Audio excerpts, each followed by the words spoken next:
$2,000 stimulus checks. Lawmakers in Congress are now being urged to send out new relief payments to all senior citizens. The Social Security Administration is now determining the next monthly benefit boost for Social Security, SSI, and SSDI recipients. Many Americans may be able to claim over $200 extra per month. My friends, please make sure that you watch until the end of this video, especially if you receive Social Security benefits. Also know that I will be giving away 4 $75 Walmart gift cards every week. If you would like to enter the giveaways, all you have to do is click and like several of my videos, and then comment below the keyword of each video that you watch. The more videos that you leave a comment on, the greater your chance of winning the giveaways. So friends, during the months of October, November, and December, I will be surprising several of you with $200 gift cards. These gift cards will be for those of you that have been in this community for several months. Retirees who are confronting higher prices due to record high inflation may get some welcome news this week when the Social Security Administration announces the cost of living adjustment for 2023. The bump to benefits is slated to be announced this week, along with new consumer price index data for the month of September. The Senior Citizens League, which is a nonpartisan senior group, estimated last month that the COLA could be 8.7% next year. That would make it the highest increase in 4 decades, topping this year's 5.9% annual cost of living adjustment, which was the largest in about 40 years. However, friends, Mary Johnson, Social Security and Medicare policy analyst at the Senior Citizens League, just told reporters this week, these are just estimates. The group has been estimating how the COLA will shape up each month as new CPI data is released. The Senior Citizens League estimate pointed to a higher 10.5% bump to benefits next year, which were based on June data. However, that estimate fell to 9.6% the following month and 8.7% based on most recent August data. These are based on a subset of CPI data known as a Consumer Price Index for urban wage earners and clerical workers, also known as CPIW. The Social Security Administration uses that measurement to determine the COLA each year. The annual COLA applies to both Social Security and Supplemental Security income benefits. According to Mary Johnson, the fact that the estimates have gone down in recent months does not necessarily coincide with a decline in inflation for seniors. One advocacy group stated, "Food prices are the first place that older consumers are going to feel inflation, and those prices were up considerably in August." As the Federal Reserve has continued to raise interest rates, that may be reflected in the September Consumer Price Index data and consumer confidence. The Fed hiked the target federal funds rate by 0.75 percentage point on September 21st, but the preceding interest rate increase of the same size that happened in July will likely have a bigger influence on the September data. Future COLAs may not be as large as a much bigger increase that's anticipated for 2023. If there is a recession, that could prompt inflation to transition to deflation, where prices go down. In the midst of the Great Recession, a 5.8% COLA was announced in 2008 that went into effect in 2009, but the following 2 years had a 0% adjustment to benefits. Annual increases help ensure that beneficiaries maintain buying power when inflation causes prices to spike. They are also permanent and will gradually increase income throughout the individual's retirement years.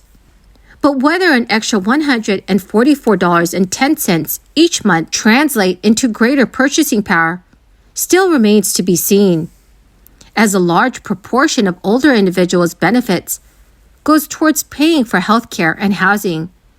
Those are two sectors that have seen costs spike. A petition to persuade lawmakers to provide seniors a fourth $1,400 stimulus check is still making the rounds.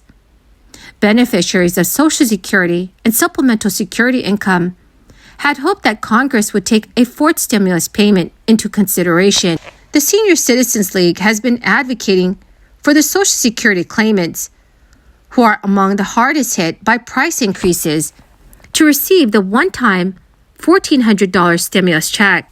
So in a letter to Congress, the group stated that many older Americans who are on fixed incomes will be severely impacted by the cost of living adjustment and inflation. The proposal was developed as a result of hearing from seniors about their struggles in the years following the crisis. There are other organizations besides the Senior Citizens League that are attempting to contact Congress. Right now, there are more than 3 million people who have signed a petition that urges Congress to send all Americans a one-time $2,000 stimulus check. Well, my good friends, that is the end of my daily stimulus update video. Thank you so much for joining me here every day, friends, when I post a video. And I truly hope that you all found this information helpful. The winner of today's $75 Walmart gift card giveaway is Mary Young. Congratulations, my dear friend. To claim your gift card, please check your notifications page and send me an email. Or you can send me a message on my Facebook page. Remember, friends, there will be many more giveaways, so please make sure you enter as many keywords as possible in the comment section below. And do stay tuned for those videos. Thank you, friends, and have a wonderful and blessed day. But even with the changes, many had to furlough or lay off workers or close entirely. The restaurant I visited today went from 55 employees to just 7 before it started to bounce back. Now, as we vaccinate Americans, customers are coming back. Our vaccination progress and our economic recovery is going hand in hand. As that happens, we want to make sure that our restaurants, bars, and other dining establishments can staff back up, and they can come back as well. Right now, only about a quarter of the restaurant owners expect to return to normal operations in the next 6 months. We can do much better than that with the American Rescue Plan. The Restaurant Revitalization Fund, that's what it's called, the Revitalization Fund, will provide direct relief to restaurants and to hard-hit food establishments, bars, bakeries, food stands, food trucks, and caterers. Businesses that get grants can use it to cover payroll, rent, utilities, supplies, everything they need to stay open and to reopen. We're opening the doors of this program so that restaurants all over the country can open their doors again. We started accepting applications on Monday. Today's Wednesday. We made it quick and easy to apply. Within the first 2 days, there were 186,200 applicants. Last week, a few of my Republican colleagues introduced their counterproposal to President Biden's American Jobs Plan. The senior senator from Mississippi called the proposal, quote, a good faith effort. He wishes to engage with Democrats on an issue that touches every community in America on a subject we all know, infrastructure.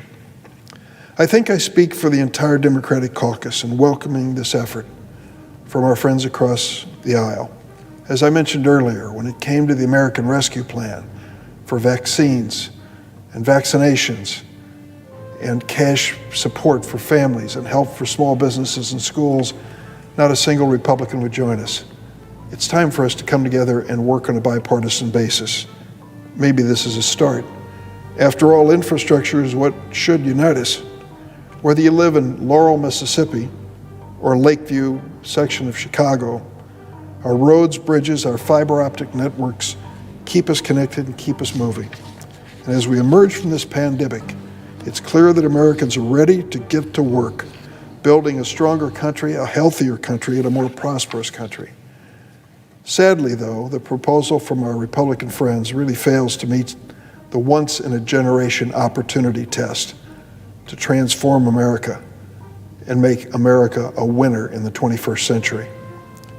At a time when millions of Americans lack access to reliable, efficient transportation, and millions more lack access to reliable, high-speed internet, we can't settle for just repaving old roads or filling potholes.